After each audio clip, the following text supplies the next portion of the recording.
să începem. Da, e în regulă pentru mine. Domnule Dumitru Prunariu, vă rog să mă credeți, este o mare, mare onoare să discut cu dumneavoastră. Numele meu este Daniel, am 24 de ani și pentru început vreau să vă mulțumesc dintr-un simplu motiv. Dumneavoastră sunteți omul care m-a făcut pe mine să dezvolt această dragoste nebună față de spațiu. După cum v-am spus și în primul e-mail pe care vi l-am trimis, numele meu este Prundar. Și în școala primară, în clasă, aveam agățat un tablou cu dumneavoastră. Deci, clasă, zona rurală, desigur, aveam agățat un tablou cu dumneavoastră. Și am întrebat, da, cine e nenea ăsta? Și mi s-a spus, Dumitru Prunariu, singurul român care a ajuns în spațiu. Și de acolo am făcut eu asocierea Prunariu, Prundar.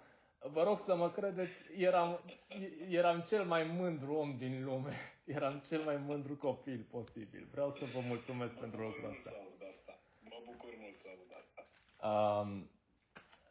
V-am invitat și vreau să vă mulțumesc că ați acceptat să facem acest podcast, deoarece eu pe canalul meu de YouTube discut despre astrofizică în general, despre știință și pe lângă asta abordez și niște subiecte care sunt într-o oarecare parte tabu. Lupt împotriva teoriilor conspirative. Într-o oarecare măsură l-am implicat și pe domnul Cristian Presură, pe domnul fizician Cristian Presură. Am avut multe întâlniri cu el pe aplicația respectivă în care am discutat cu oamenii și am venit cu argumente solide pentru forma Pământului. Mi-am format așa câteva întrebări simple. Primele sunt pe parte de curiozități personale și prima ar fi, domnule Dumitru Prunariu, cum este în gravitație zero? Ce simte omul? Simte multe.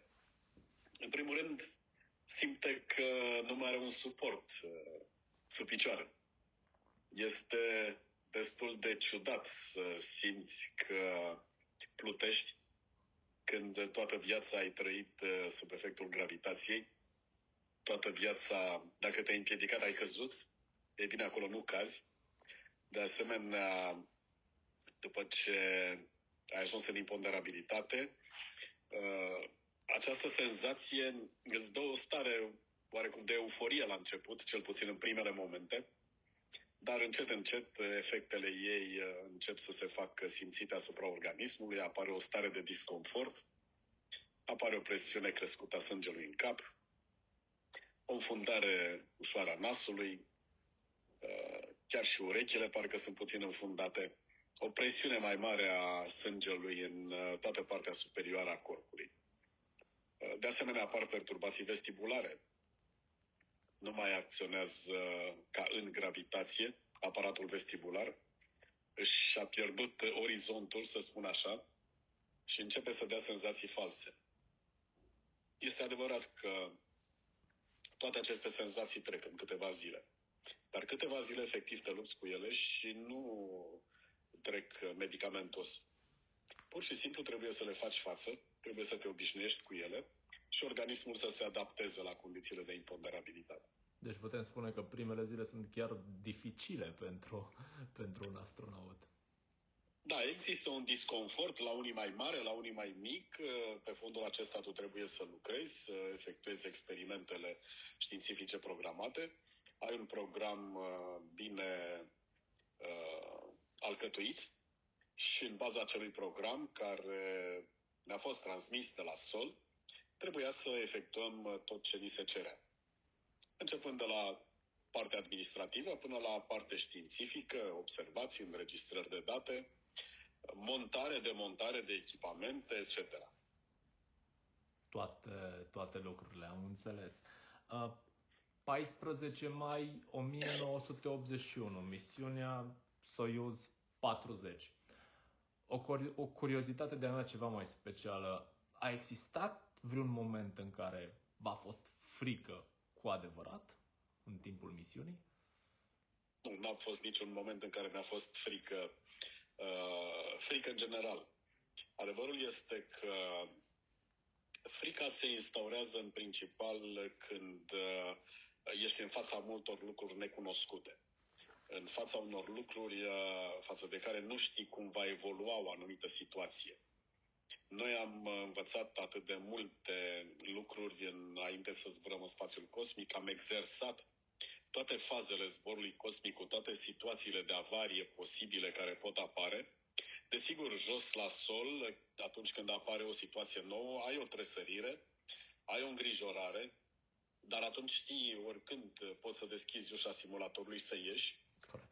Deci acest lucru ne proteja oarecum în fața unei posibile frici, dar repetam de atâtea ori acele situații și ieșirea din ele, încât atunci când m-am suit în racheta purtătoare, în nava cosmică, eram foarte sigur pe mine și aveam o convingere interioară că totul se va termina cu bine. Ceea ce este un lucru pozitiv, pentru că unii nu au această convingere. Probabil unii nu sunt foarte siguri pe tot ceea ce va urma și atunci au oarecare teamă, oarecare reținere. Desigur, emoții ai. Emoțiile sunt omenești. Ești în fața unui lucru complet nou, ești în fața unui eveniment istoric și pentru tine și pentru țară. Dar frică nu mi-a fost. Mi-am dorit din toată inima să ajung cât mai repede sus, să ajung să admir pământul de la înălțimi cosmice, să văd cum este în imponderabilitate, așa că toată acest impuls pe care îl aveam încă din timpul pregătirii m-a ajutat să mă simt într-un fel încrezător și sigur pe mine sus în spațiul cosmic. Din păcate, pot spune, din păcate, sunteți singurul astronaut român care a ajuns în spațiu. Da, spun și eu, din păcate, mi-am dorit de mult să mai existe încă un român care să fie ajuns în spațiu, să-i fiu ghid la început, apoi să apărăm împreună, apoi să-l las să-și ia zborul pur și simplu în mediul public, în mediul internațional. Din păcate, încă nu avem un al doilea cosmonaut. Și aici vine întrebarea. Credeți că ROSA o să reușească în următoarele decenii să participe la niște proiecte de anvergură sau să creeze de una singură ceva mai important? ROSA, haideți să spunem în parteneriat cu ESA. Da. În primul rând, încă nu știu foarte sigur cum va evolua ROSA, pentru că avem niște dificultăți mari acum din punct de vedere instituțional, avem niște încercări de a ne reorienta oarecum administrativ activitatea astfel încât să fim controlați de alte instituții superioare nouă, în sensul de proiecte, de finanțe, de relații internaționale. Desigur, ROSA este o instituție exemplu pentru managementul cercetării românești și pentru managementul relațiilor internaționale ale României pe această linie. Dar să trecem peste aceasta și să ne gândim acum la întrebarea pe care mi-a spus-o. Dacă e vorba de următoarele decenii, în mod sigur vom mai avea un cosmonaut. Prin ROSA sau fără ROSA. Să nu uităm că se dezvoltă foarte mult zborurile private.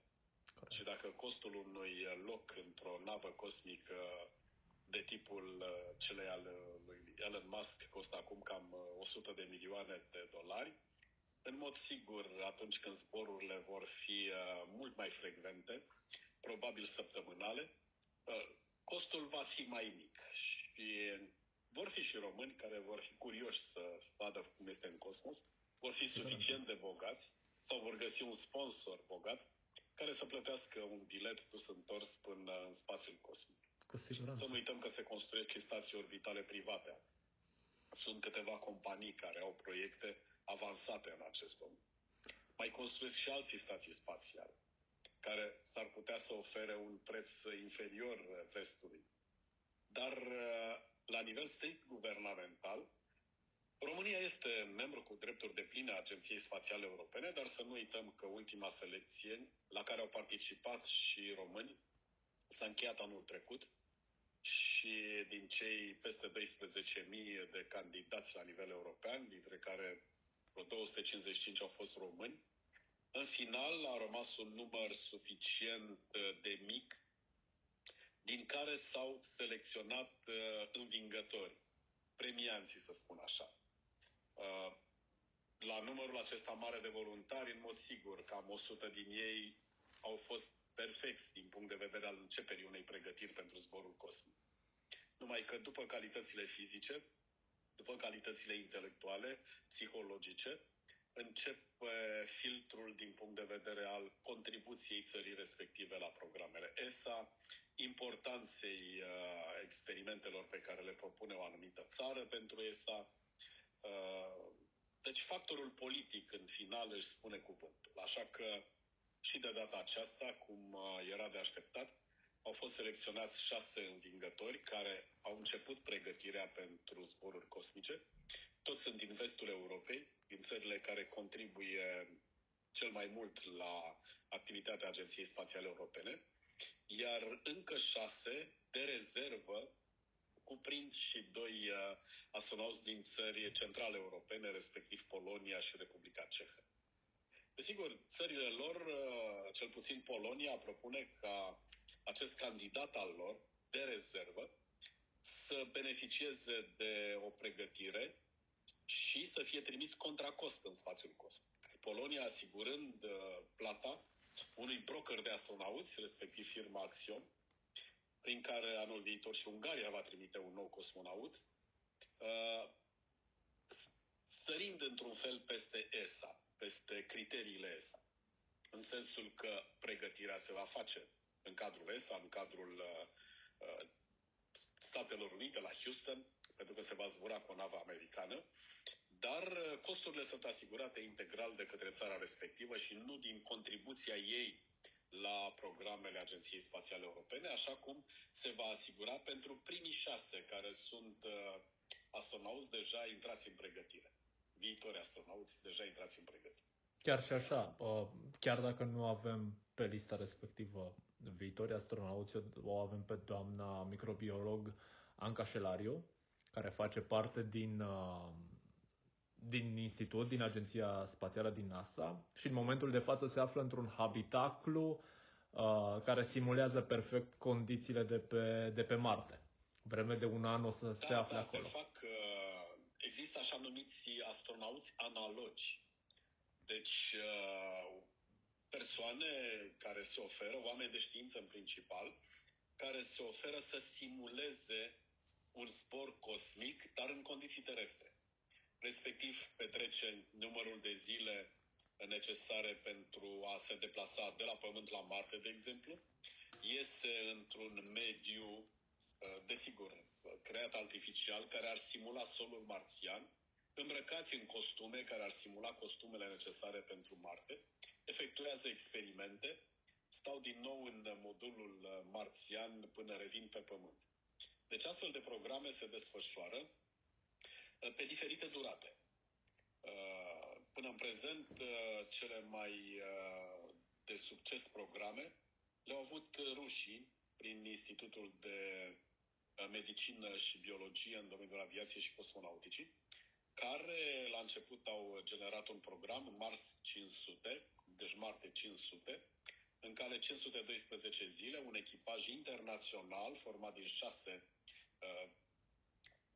viitori astronauți, aș putea spune, sau astronauți analogi, au simulat zborul până la Marte, activitate pe suprafața